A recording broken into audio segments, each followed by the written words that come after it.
नमस्कार विद्यार्थी मित्रांनो, welcome back to my channel तौर सायन्स अकॅडमी. आता आपला टॉपिक आहे 8th standard maths chapter number 6 with practice set number 6.4 part 1. Okay, so let's start. So let's start with rational algebraic expression, गुणोत्तरी बैजिक राशी. म्हणजे 6.4 सोडवायच्या आधी आपल्याला रॅशनल अल्जेब्रिक एक्सप्रेशन म्हणजे गुणोत्तरी बैजिक राशी म्हणजे नेमकं काय ते पाहावं लागेल. कारण 6.4 is depend upon rational algebraic expression म्हणजे गुणोत्तरी बैजिक राशीवर आधारित हा 6.4 असणार आहे. Okay, so let us see what is this rational algebraic expressions.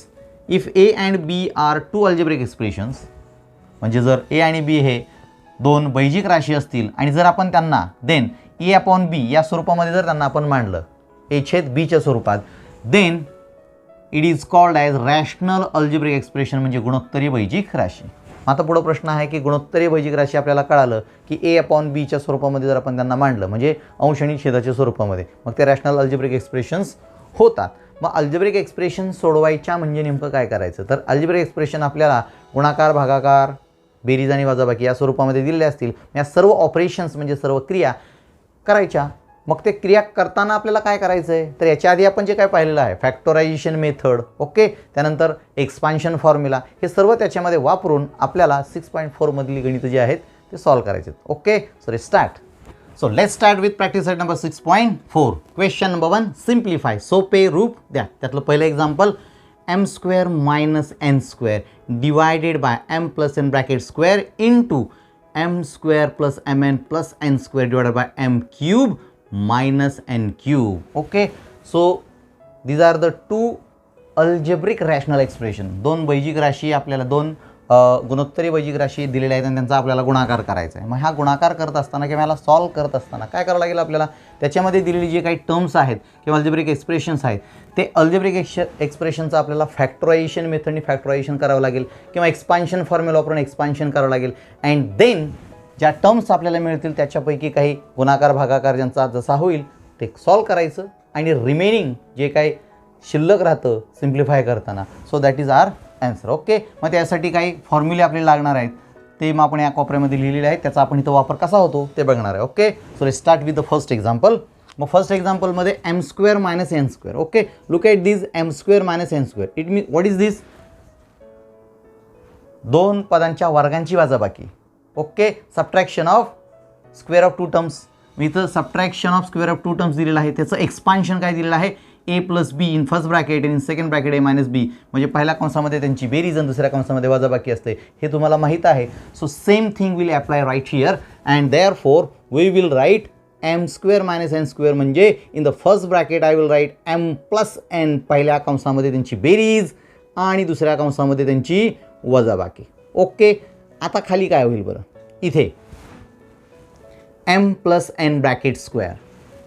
आता इथे आपल्याला हा फॉर्म्युला वापरता आला असता, कुठला, m plus a plus b bracket square म्हणजे दोन पदांची बेरीज आणि कंसाचा वर्ग.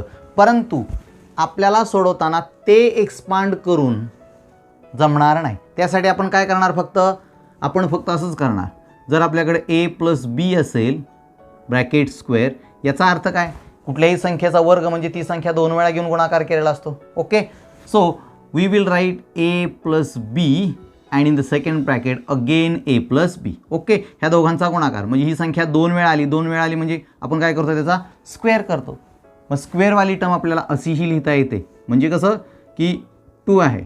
ओके, मला 2चा स्क्वेअर करायचा आहे, 2चा स्क्वेअर किती असतो 4. मग 2चा स्क्वेअर म्हणजे कसं असणार आहे आपल्याकडं 2 इंटू 2 म्हणजेच किती 4. ओके, मग दोन वेळा घेतलं म्हणजेच काय असतं, त्याच्या डोक्यावर 2 लिहितो. मग याच पद्धतीने याला सुद्धा आपल्याला लिहिता येतं. हे त्या ठिकाणी वापरायचं आहे, गरजेनुसार आपल्याला वापरायचं आहे. मग let start with m plus n and m plus n again. आता हे लिहिण्यामागचं कारण कसं आहे की आपण अल्जेब्रिक एक्सप्रेशन मांडल्यानंतर सिम्प्लिफाय करताना कॅन्सलेशनच्या टर्म्स ज्या असतात त्या तयार कराव्या लागतात. सिमिलर टर्म म्हणजे आपल्याला कॅन्सलेशन करावं लागतं किंवा करता येईल. इंटू आता इथे m square plus mn plus n square, याच्या आधी मी हे तुम्हाला एक्सपान्शन करून दाखवतो, मग आपण त्याचं काय करायचं ते ठरवूया. ओके, आता ते का आधी सांगतो तुम्हाला लगेच कळणार आहे.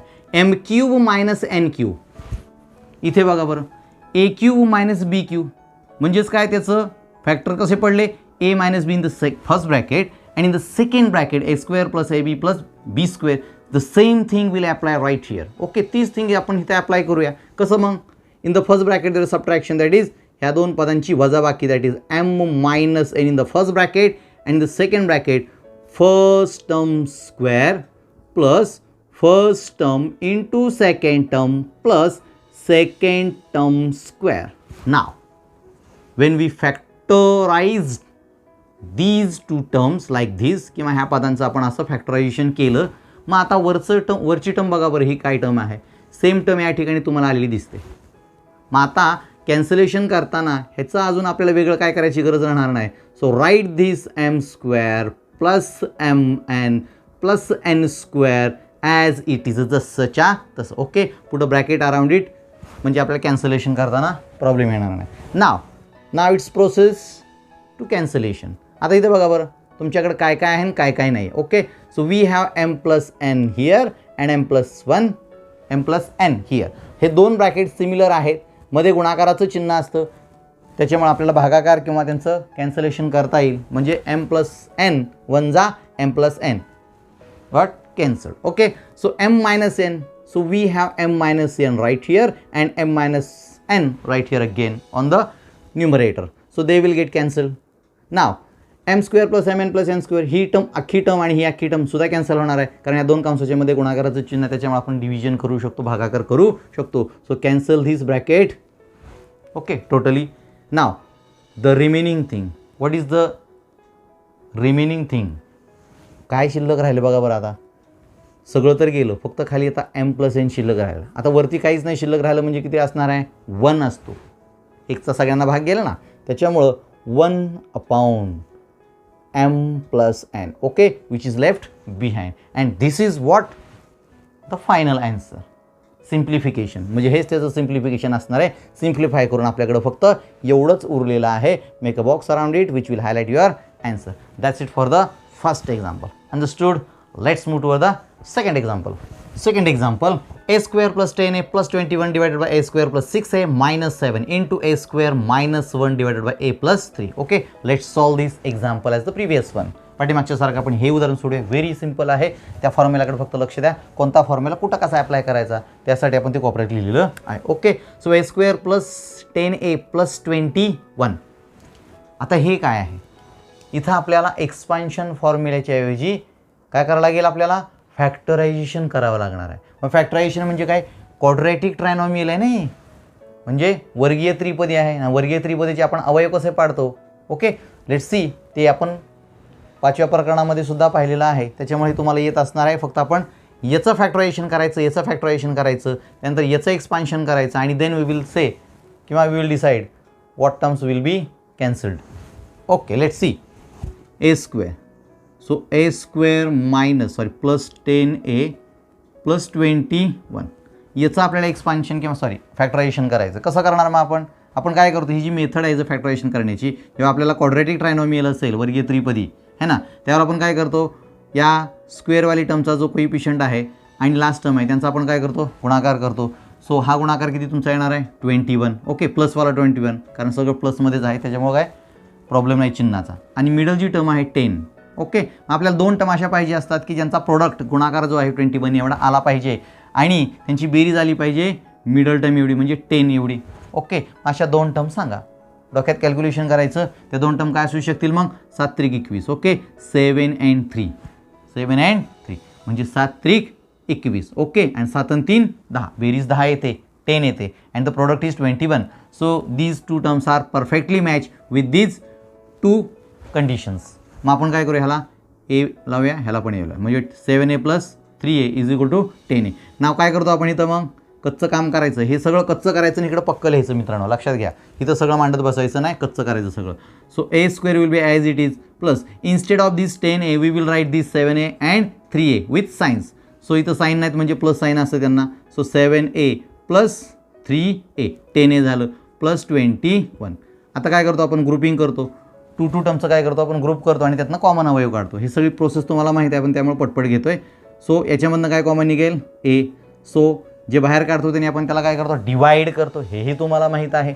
सो एने एला डिवाइड केलं किती उरेल ए प्लस आता A will get cancel and the 7 will be remain as it is. So in the first bracket A plus 7 आलं. सेम टू सेम ब्रॅकेट पलीकडे सुद्धा आला पाहिजे. So what will be the common thing between 3a plus 21. So 3 21ला भाग जातो. 3 असं तर 21, 3 7 जा 21. So I will have 3 write here as a common factor. Okay, so 3 गेले, ए राहिलं, प्लस चिन्ह असल्यामुळं 3 7 जा 21.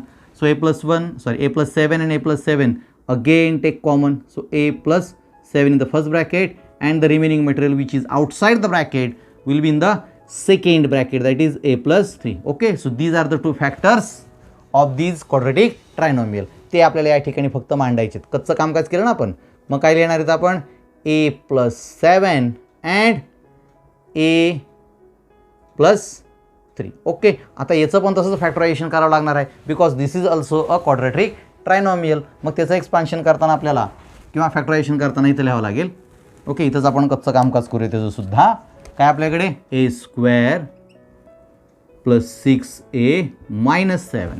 ओके, आता याचं करताना परत एकदा या ठिकाणी जे मल्टिप्लिकेशन येणार आहे coefficient of A square is 1 and last term is -7.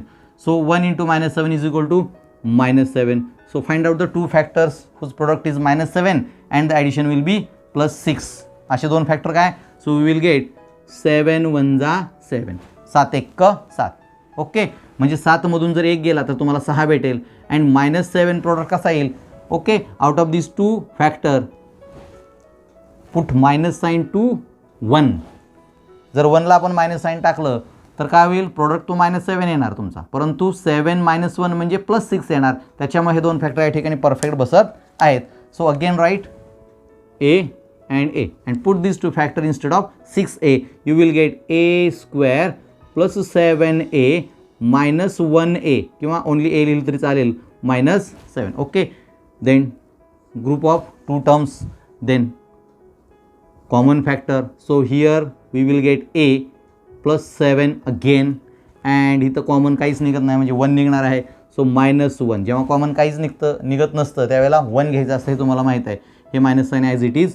त्यानंतर इथं काय येईल मग मायनस मायनस प्लस झाला, ए राहिला, again minus minus will plus. So you will get in the first bracket a plus 7 means a plus 7 as a common factor or common bracket, and in the second bracket the remaining material which is outside the bracket, that is a and -1. Okay, so we have what we have a plus 7 in the first bracket and a -1 in the second bracket. Okay, a plus 7 in the first and a -1 in the second bracket. Now what about a square -1? a square -1चं काय करायचं आता. मग a square -1चं काय करायचं आपण इथं थोडक्यामध्ये थोडंसं कच्चं कामकाज करून तुम्हाला परत एकदा दाखवतो नेमकं काय करायचं ते, किंवा इथंच लिहूया आपण, ह्याला लिहायची काही गरज नाही. ओके, इथं लिहूया आपण a square -1. What is a square -1? a square -1ला आपल्याला असं लिहिता येतं बघा, a square -1 square, कारण त्याचं आपल्याला काय करायचं आहे आता, एक्सपान्शन करायचं आहे. मग ज्या वेळेला a square मायनस इथं दुसरी टर्म 1 असते त्यावेळेला 1चा स्क्वेअर 1च असतो ना ऑलवेज, किंवा क्यूब केला तरी 1च येणार आहे, फोर्थ इंडेक्स केला तरी 1च येणार आहे. त्याच्यामुळे आपल्याला काय करायचं आहे, याचं एक्सपान्शन याच्याप्रमाणे करायचं आहे. Square minus B square is equal to in the first bracket addition, in the second bracket subtraction. त्याच्यामुळे आपण काय केलं, a square -1ला या पद्धतीने लिहून घेतलं आणि त्याचं एक्सपान्शन असणार आहे in the first bracket their addition and in the second bracket they are subtraction. Okay, that is the reason why this method is applied right here. Okay, आता काय करायचं, याच्याऐवजी आपल्याला लिहावं लागेल a plus 1 and a minus 1. Okay, असं जर तुम्हाला कुठं आढळलं तर तुम्ही डिरेक्टली ही स्टेप घेऊ शकता, परंतु ते कसं आलं ते तुम्हाला एक्सप्लेनेशन सांगितलेलं आहे. Okay, and this a plus 3 will be remain as it is, put a bracket around it. Okay, now look at here. आता हे सगळं आपण काय केलं, फॅक्टरायझेशन केलं, एक्सपान्शन केलं आणि मग शोधायचं की आपल्याला कॅन्सल कुठल्या कुठल्या टर्म करता येतील, कारण सिमिलर टर्म शोधा. क्रॉस मल्टिप्लिकेशन आहे इथं, क्रॉस डिव्हिजन करता येईल तुम्हाला. आता बघा बरं, a plus 7 and a plus 7 will get cancel because these are the similar terms. a plus 7 1 a plus 7. Okay, a plus 3 will get cancel, a plus 3 will get cancel. a minus 1 will also get cancel. Now what is the remaining thing. What is left behind? काय शिल्लक राहिले आता? Only a+1 and that is what the final answer of that second example, किंवा हेच त्याचं simplification असणार आहे a+1. आले तुमच्या लक्षामध्ये? Very simple. Okay, let's move toward the third example. Third example, 8x³ - 27y³ upon 4x² - 9y². Very simple example as the previous one. पाठीमागच्या सारखा ती सोपं एक्झाम्पल. याच्यामध्ये फक्त आपल्याला दोन फॅक्टर वापरायचे, ते म्हणजे कुठले?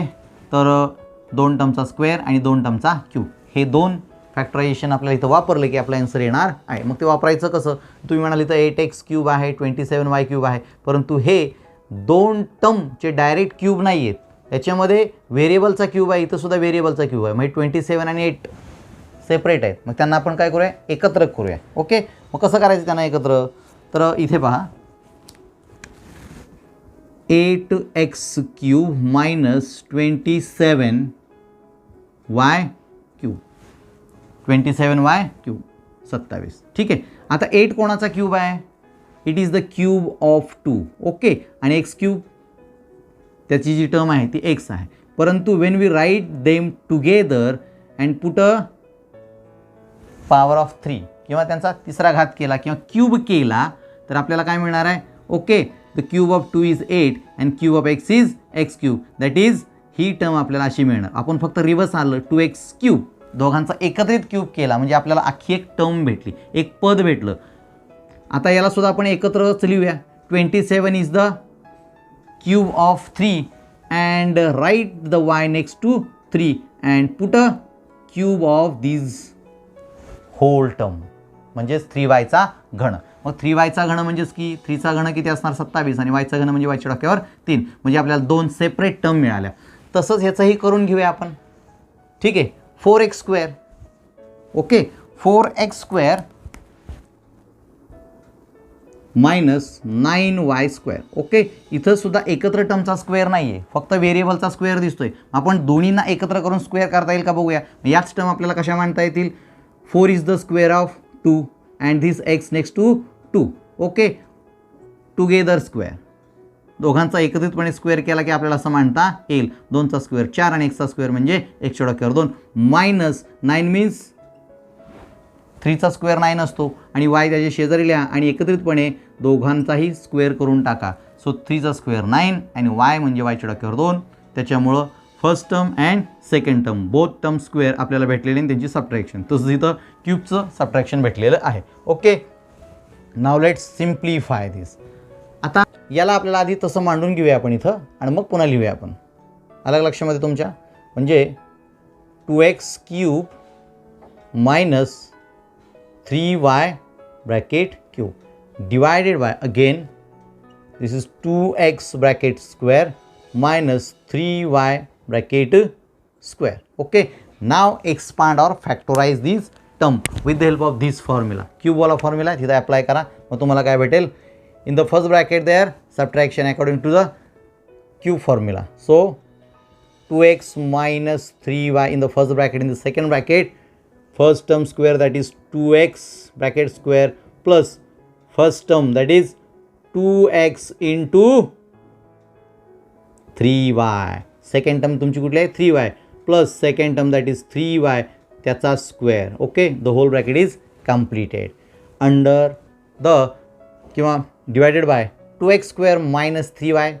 2 टर्मचा स्क्वेअर इथं दिला आहे. मग त्यांचं जे एक्सपान्शन किंवा फॅक्टरायझेशन असतं ते काय असणार? In the first bracket their addition that is 2x + 3y and in the second bracket 2x - 3y. Okay, bracket complete. नाव सिमिलर टर्म शोधा आणि कॅन्सलेशन काय होतं ते बघायचं. पण before that let's simplify this again. एक स्टेप वाढणार आहे आपल्या या ठिकाणी.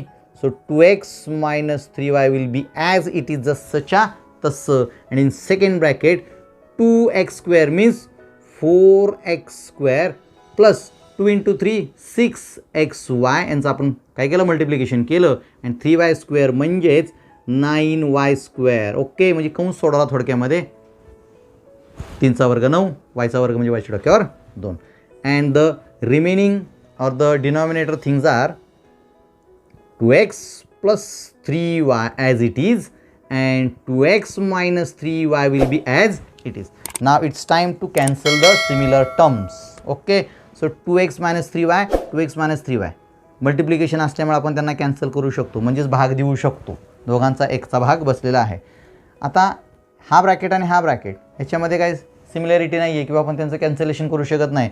So these are the things which are left behind. So write them as it is, जसंच्या तसं त्यांना लिहून काढा.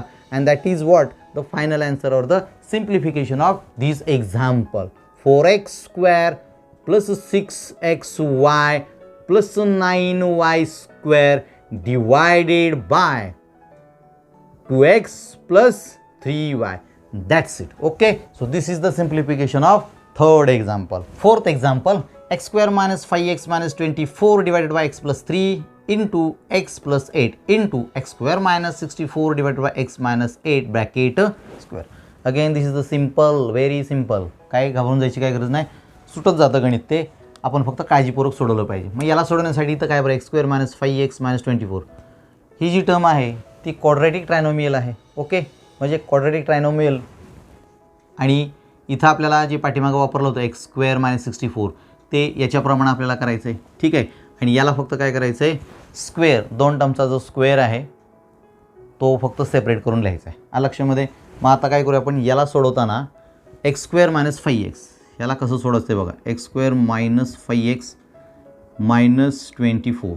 आता याचं एक्सपान्शन करा, ह्याचं फॅक्टरायझेशन करा. काय होईल बरं मग, मायनस 24 येईल. हे तुम्हाला माहीत आहे, याचा कोइफिशियंट 1 आहे आणि याला मल्टिप्लाय करा, मायनस चिन्ह असल्यामुळे मायनस 24 आलं. सो नाव find out the two factor whose product is minus 24 and the addition will be minus 5. So we have 8 and 3. Okay, 8 3 are 24, at 3 24, but we want minus 5, so put a negative sign in front of 8. So minus 8 and plus 3 we'll get minus 5, and the product of these two terms, because of minus 8 we will get minus 24. Okay, so these are the perfect factors. Okay, so write x next to the 8 and 3. Write this term instead of 5x. So x square minus 8x plus 3x minus 24. Okay, आता group करायचा दोन दोन टर्मचा. याच्यामधनं common काढायचं. काय येईल मग याच्यामधनं तुम्हाला, x मायनस 8. ओके, प्लस इथं घेतो मी, इथं तुमचं काय कॉमन आलं, 3 आलं, x 3 8 24. ओके, हे सगळं तुम्हाला माहीत आहे, याच्यापूर्वीच्या व्हिडिओमध्ये सुद्धा आपण पाहिलेलं आहे, त्याच्यामुळे हे समजेल. आपण फास्ट करतोय. आता दोन ब्रॅकेट आले सिमिलर, की आपण काय करतो, take this bracket as a common again and X minus 8 in the first bracket and the remaining metal which is outside the bracket will be in the second bracket. So X minus 8 and X plus 3 हे दोन आपल्याला factor मिळालेले आहेत. X minus 8 आहे ते, आणि दुसऱ्या ह्याच्यामध्ये एक्स प्लस 3, आणि खाली इथं आपल्याकडं एक्स प्लस 3 जसंच तसं लिहून टाका. एक्स प्लस 8 आहे तसंच लिहून टाका. ओके, नो इश्यू, कारण ह्याचा आपल्याला काय गुणाकार करायचा नाही, they are already factorised in two. आता एक्स स्क्वेअर मायनस 64 काय होईल रे, x square minus 64.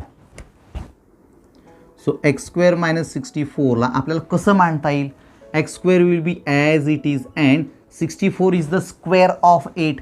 So right 8 square. Okay, so x square minus 8 square म्हणजेच एक्स स्क्वेअर मायनस 64 असा त्याचा अर्थ होतो. आणि मग याचं फॅक्टरायझेशन करताना आपल्याला कसं लिहिता येईल, हा जर फॉर्म्युला तुम्ही तिथे अप्लाय केला, एक्सपान्शन फॉर्म्युला किंवा फॅक्टरायझेशन, तर in the first bracket their addition and in the second bracket their subtraction. या पद्धतीने आपल्याला मिळणार आहे, because these are the square term and their subtraction. मग हेच आपल्याला इथं फक्त लिहायचं आहे, दुसरं काय करायचं नाही. Okay, so instead of this I will right directly x plus 8 and x minus 8. Okay, ते कसं आलं तुम्हाला इथं सांगितलेलं आहे, त्याच्यामुळे हे टर्म्स आहेत मी इथं घेतलेले आहेत. आणि आता खाली हे जे x मायनस 8 आहे त्याचा स्क्वेअर आहे, याचा अर्थ त्याला 2 वेळा लिहू शकतो आपण, x मायनस 8. 2 वेळा काय लिहायचं, त्याचं एक्सपान्शन याच्याप्रमाणे का नाही करायचं, कारण इथं सगळं x मायनस 8 आलेलं आहे. इथं कॅन्सलेशनसाठी ज्या सिमिलर टर्म पाहिजे त्या केल्याशिवाय होणार नाही. जर आपण एक्सपान्शन केलं तर अशा पद्धतीने येणार, मग त्याची काय आपल्याला गरज नाही आहे.